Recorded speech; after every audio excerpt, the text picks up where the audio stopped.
সমগ্ৰ ৰাজ্যতে ধিক্কাৰ ঢিঙৰ কাণ্ডক লৈ ঢিঙৰ কিশোৰী ধৰ্ষণ কাণ্ডক লৈ আজি উত্তাল হৈ আছে ৰাজ্য। ধৰ্ষণ কাণ্ডৰ মূল অভিযুক্ত তফাজ্জুলৰ পানীত পৰি মৃত্যু হোৱাৰ পাছতো খং অৱশ্যে প্ৰশমিত হোৱা নাই ঢিংবাসীৰ। সেয়া স্বাভাৱিক। কালি নিশা আৰক্ষীয়ে অভিযান চলাবলৈ লগত লৈ গৈছিল তফাজ্জুল নামৰ এইজন ধৰ্ষণকাৰীক। এই পাখণ্ডটোক আৰু ঘটনাস্থলীলৈ লৈ যোৱাৰ সময়তে পলাবলৈ চেষ্টা কৰোঁতে পুখুৰীত জঁপিয়ালে তফাজ্জুলে।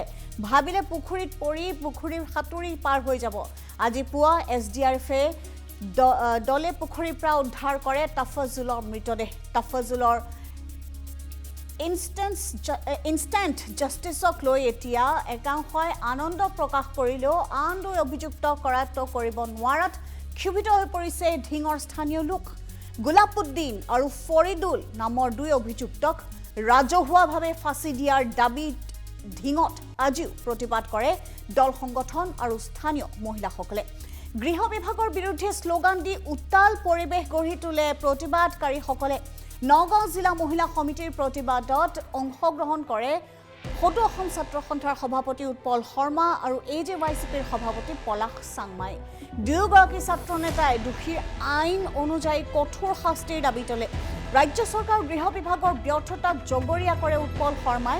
ইপিনে ৰাজ্য চৰকাৰৰ হৈ মন্ত্ৰী কেশৱ মহন্তই আজি সাক্ষাৎ কৰে প্ৰতিবাদকাৰীসকলক আৰু অঞ্চলটোত চলি থকা ড্ৰাগছ তথা অবৈধ চুলাইৰ বিৰুদ্ধে অভিযান চলোৱা হ'ব বুলি প্ৰতিবাদকাৰীক আশ্বাস দিয়ে মন্ত্ৰীগৰাকীয়ে।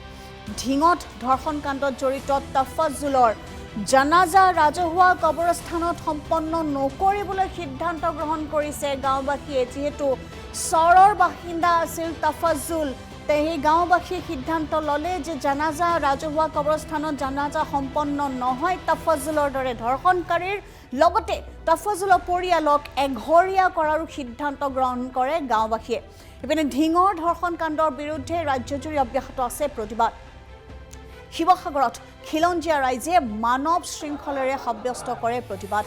আমগুৰি লাহৰীঘাট আদি ঠাইতো প্ৰতিবাদী কাৰ্যসূচী ৰূপায়ণ কৰে স্থানীয় লোকসকলে। আনহাতে মুখ্যমন্ত্ৰী হিমন্ত বিশ্ব শৰ্মা ঢিঙৰ ধৰ্ষণ কাণ্ডক লৈ প্ৰকাশ কৰিছে প্ৰতিক্ৰিয়া। আন দুই অভিযুক্তক শীঘ্ৰেই গ্ৰেপ্তাৰ কৰা হ'ব বুলিও মন্তব্য কৰে মুখ্যমন্ত্ৰীগৰাকীয়ে। ঢিঙৰ ধৰ্ষণ কাণ্ডত তোলপাৰ লগোৱা মাজতে অনুৰূপ ঘটনা সংঘটিত হ'ল এইবাৰ তেজপুৰত এনেধৰণৰ ঘটনা সংঘটিত হ'ব পাৰে বুলি কোনো দৰাচলতে ধাৰণা কৰা নাছিল। যুৱতীৰ শ্লীলতাহানিৰ অপচেষ্টা চলায় দুই যুৱকে আৰু ইয়াৰ এজন যুৱকক গুলীয়াই আৰক্ষীৰ পিষ্টল কাঢ়ি পৰাবলৈ চেষ্টা কৰোঁতে গুলীওৱা হয় যুৱকজনৰ। এই যুৱকজন আপোনালোকে টেলিভিশ্যন স্ক্ৰীণত দেখিছে। দেখাত হয়তো আপুনি ভাবিব পাৰে এইজনে শ্লীলতাহানি কৰিব পাৰেনে, কিন্তু নহয়। মুখৰ বা অৱয়ৱত আপোনালোকে নাযাব, এনে পাখণ্ড পিটাই ফুৰিছে এতিয়া প্ৰতিটো ঠাইতে। সম্প্ৰতি চিকিৎসালয়ত ভৰ্তি কৰা হৈছে গুলীবিদ্ধ এজন যুৱকক। ভৰিত গুলী লাগিছে এই পাখণ্ডটোৰ।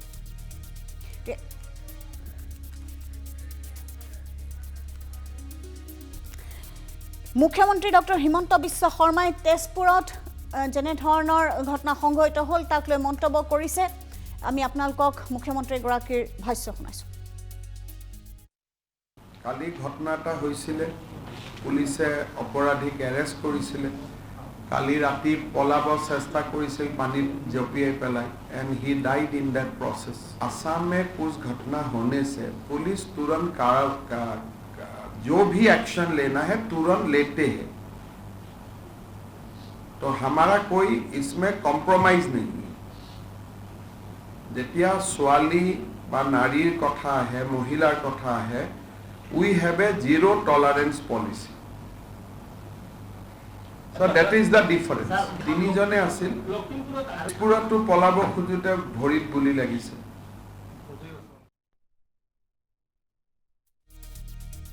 অভিযুক্ত তফাজ্জুল ইছলামক জানাজাত আমি অংশগ্ৰহণ নকৰোঁ, ৰাজহুৱা কবৰস্থানত আমি কবৰ দিব নিদিওঁ আৰু তফাজ্জুলৰ ঘৰক সামাজিকভাৱে আমি বহিষ্কাৰ কৰিছোঁ। আমি বৰবিটিৰ গাঁৱৰ ৰাইজ অপৰাধীৰ পক্ষত নাই, আমি সদায় ন্যায়ৰ পক্ষত আছোঁ আৰু ন্যায়ৰ পক্ষত থাকিম। গাঁৱৰ ৰাইজে চহী কৰিছে। ইয়াত 8টা বজাত আমি এই ঈদগাহ ময়দানত আমি মিটিং কৰিছোঁ, মিটিং কৰি প্ৰস্তাৱ দিছোঁ। নাই, আমিতো দুখিত আৰু ইতিমধ্যে আপোনালোকেও জানে আমি বহুত চেষ্টা কৰি আছোঁ যে আমাৰ গাঁৱত আজি কিছুদিন ধৰি ড্ৰাগছৰ অবাধ প্ৰচলন চলি আছে, মদ খাই আছে। এই বিষয় লৈ পেলাই বিভিন্ন সময়ত আমি বিভিন্ন পন্থা অৱলম্বন কৰি আছিলোঁ, কিন্তু ইয়াৰ মাজতে এইটো ঘটনা হৈ গ'ল। আমি বৰ দুখিত। এনেকুৱা ঘটনা আৰু যাতে কোনোদিনেই নহয় আমি আশা কৰিছোঁ, আশা কামনা কৰিছোঁ। আৰু ইতিমধ্যে আমি এইটোও আলোচনা কৰিছোঁ যাতে আমাৰ গাঁৱৰ ৰাইজে প্ৰত্যেকে সতৰ্ক হয়, এনেকুৱা কুকৰ্মত যিবিলাক ল'ৰা ছোৱালী ড্ৰাগছ মদ ইত্যাদিত জড়িত হৈ আছে এইবিলাকক যাতে নিবাৰণ কৰে, প্ৰত্যেকে যাতে সহযোগিতা কৰে। আজি প্ৰায় 6:40 মান বজাত আমি ইভিনিং ৱাক আহি আছিলোঁ, মই আৰু মোৰ ভণ্টি। আমি প্ৰায় 1 বছৰ ধৰি ইভিনিং ৱাক কৰি আছোঁ, কিন্তু আজিলৈকে এনেকুৱা ঘটনাৰ সন্মুখীন হোৱা নাছিলোঁ। আজি যেতিয়া আমি 6:40 মান বজাত ইভিনিং কৰি পিনে ঘৰ অভিমুখে আহি আছিলোঁ, তেতিয়া আমাৰ ঘৰৰ ওচৰত যিটো ৰাস্তা গুৰুগ্ৰাম অম্বিকাগিৰি নগৰৰ ৰাস্তাটো ক্ৰছ কৰিব লওঁতে প্ৰায় 20-21 বছৰীয়া দুজন ল'ৰা চাইকেলত আহি আছিলে। আহি থাকোঁতে পিছফালে যোনজন ল'ৰা বহি আছিলে তেওঁ মোক গাত এনেকৈ ঢপিয়াই মাৰিছে। মানে কি বুলি ক'ম এতিয়া, মোক মাৰিব খুজিছিলে বহুত বেয়াকৈ, কিন্তু মই হালি দিয়াত মোৰ পিঠিত বহুত জোৰছে বহুত বেয়াকৈ মই দুখ পাইছোঁ।